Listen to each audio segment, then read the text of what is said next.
감사드립니다. 성경 요절은 출애굽기 15장 27절입니다. 그들이 엘림에 이르니 거기에 물샘 열둘과 종려나무 70그루가 있는지라 거기서 그들이 그 물 곁에 장막을 치니라. 아멘. 오늘 이 말씀을 들으시는 여러 성도님들에게 주님의 역사하심으로 문제의 해결하심과 위로하심과 치유되시는 역사가 있기를 주의 이름으로 축원합니다. 오늘 본문 27절에 이스라엘 백성들이 이르게 된 곳에 대해 엘림이라고 말씀하시고 있습니다. 그래서 이 시간에는 하나님의 인도하심에 대해 말씀을 하려고 합니다. 하나님이 누구를 통해서 이스라엘 백성을 인도하셨습니까? 22절에서 모세가 홍해에서 이스라엘을 인도하매 라고 하신 말씀에서 볼 수 있는 것처럼 모세를 통해서 이스라엘을 인도하신 것입니다. 그런데 이런 인도하심이 이번이 처음이 아닙니다. 이스라엘이 출애굽한 것도 하나님이 모세를 통해서 하셨고 하나님이 자기 백성 이스라엘을 모세로 세우셔서 여러 가지 방법으로 인도하셨습니다. 그런데 이런 방법은 오늘날도 마찬가지입니다. 왜냐하면 요한복음 21장에서 주님이 베드로에게 3번씩이나 내 양을 먹이라 내 양을 치라고 자신의 양을 위임하셨기 때문입니다.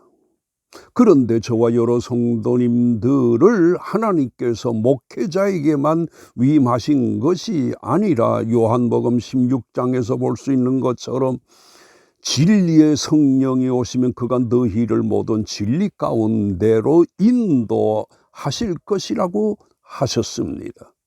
그리고 갈라디아서에서도 성령의 인도하시는 바가 되면이라고 하셨습니다.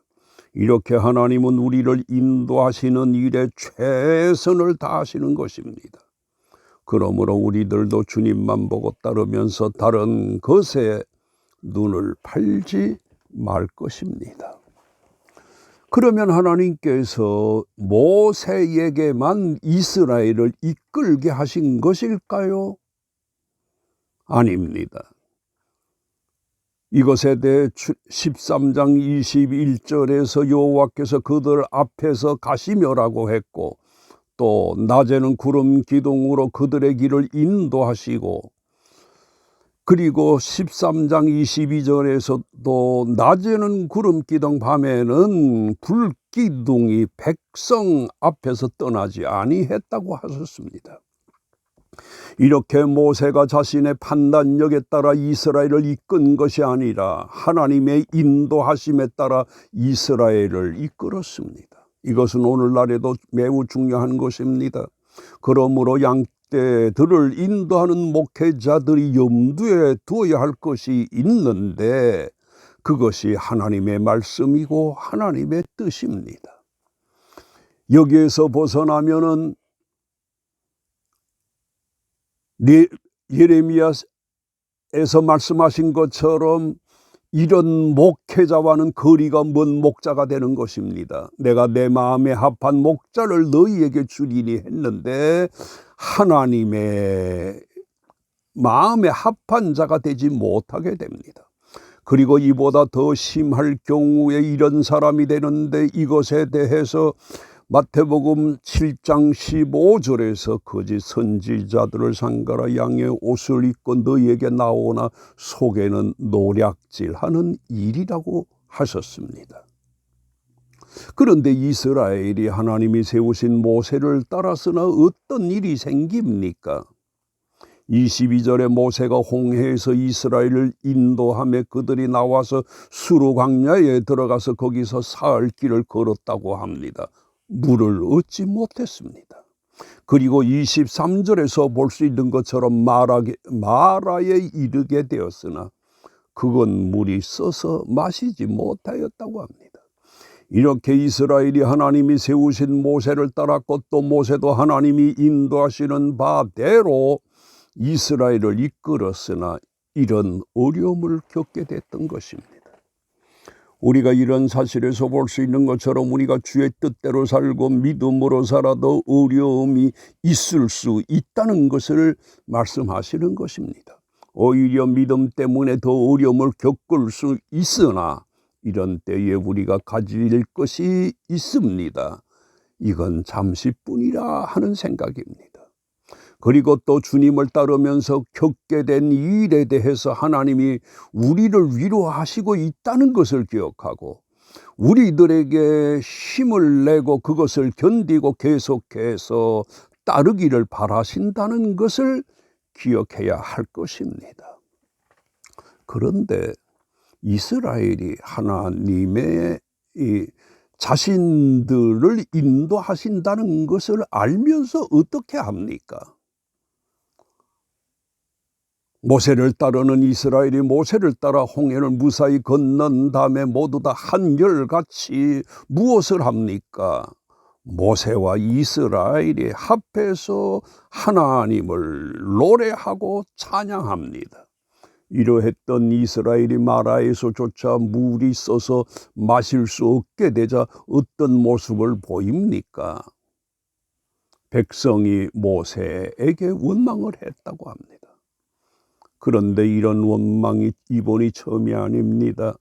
14장 4절에서 하나님이 바로의 마음을 완악케 하심으로 애굽의 바로가 출애굽한 이스라엘을 다시 붙잡아 종으로 삼으려고 그 뒤를 따르게 하셨습니다. 이렇게 하심으로 14장 10절에서 볼 수 있는 것처럼 바로가 가까이 이스라엘 자손 앞에 오는 것을 봅니다. 이때에 사람들이 자기 뒤에 애굽 사람들이 이르렀다는 것을 알고서 심히 두려워하면서 부르짖습니다. 그리고 모세에게 이런 원망을 쏟아냅니다. 애굽에 매장지가 없어서 당신이 우리를 이끌어내어 이 광야에서 죽게 하느냐? 어찌하여 당신이 우리를 애굽에서 이끌어내어 이같이 하느냐고 떠들어댑니다. 우리가 애굽에서 당신에게 이런 말이 이것이 아니냐? 우리를 내버려 두라. 우리가 애굽 사람을 섬길 것이라 하지 아니하였느냐? 애굽 사람들을 섬기는 것이 광야에서 죽는 것보다 낫겠노라고 떠듭니다. 이스라엘이 이렇게 모세를 따르면서도 불평과 불만을 쏟아냈던 것입니다. 그러므로 주님을 따를 때에 필요한 것이 있는데 그것이 나를 죽이고 주님을 따르는 것입니다. 그리고 하나님이 이스라엘이 아닌 애굽 사람들도 인도를 하셨는데 어떻게 인도하셨을까요? 14장 4절에서 하나님이 이렇게 말씀하십니다. 내가 바로의 마음을 완악하게 해서 이스라엘을 뒤따르게 할 것이라고 하셨습니다. 그리고 14장 8절에 보면 애굽 왕 바로가의 마음이 완악하게 되므로 이스라엘의 뒤를 따릅니다. 그리고 19절에 14장 19절에 애굽이 이스라엘의 뒤를 바짝 다가와 이스라엘이 위태롭게 되자 하나님께서 이스라엘 진 앞에 가던 하나님의 사자가 구름 기둥을 이스라엘 뒤로 옮깁니다. 이렇게 해서 이스라엘을 해하거나 잡지 못하게 하셨습니다. 그리고 모세가 이어서 바다 위로 손을 내밀자 하나님께서 큰 동풍이 밤새도록 불게 하셔서 바닷물을 가르심으로 마른 땅이 되게 하셨고 이스라엘이 그것을 건너는데 이때 홍해의 바닷물이 좌우의 벽이 됩니다. 그런데 이때 애굽 사람들과 바로의 말들과 병거들과 마병들이 다 이스라엘을 따라 그 뒤를 추적해서 바다 가운데 따라 들어갔습니다. 하나님이 이렇게 하신 것입니다. 그리고 14장 27절에 보면 이스라엘이 무사히 홍해를 건넜습니다. 이때 모세가 손을 바다 위로 내밀어 갈라졌던 바다가 합쳐지게 합니다. 이스라엘 사람들이 이때에 물을 거스려 도망하려 하나 도망갈 수가 없었습니다. 하나님이 이렇게 하신 것입니다. 이렇게 해서 이스라엘을 뒤따르던 바로의 병거들과 기병들이 군대를 다 엎어 하나도 남지 않게 하셨습니다. 이렇게 하나님이 애굽의 군대도 인도를 하셨으나 멸망당하게 인도하신 것입니다. 이 얼마나 다른 인도입니까? 이처럼 하나님은 자기 백성 이스라엘을 힘들게 괴롭게 하는 바로의 군대를 멸망받게 하셨던 것입니다. 그러면 이스라엘이 어떻게 모세를 자신의 지도자들로 여기고 모세를 따라서 이동했을까요? 그 이유는 모세가 하나님의 부르심을 받고 이스라엘 백성들에게 찾아가 하나님이 자신을 이스라엘의 인도자로 세우셨음을 여러 차례 밝힙니다. 또 모세를 통해서 하나님이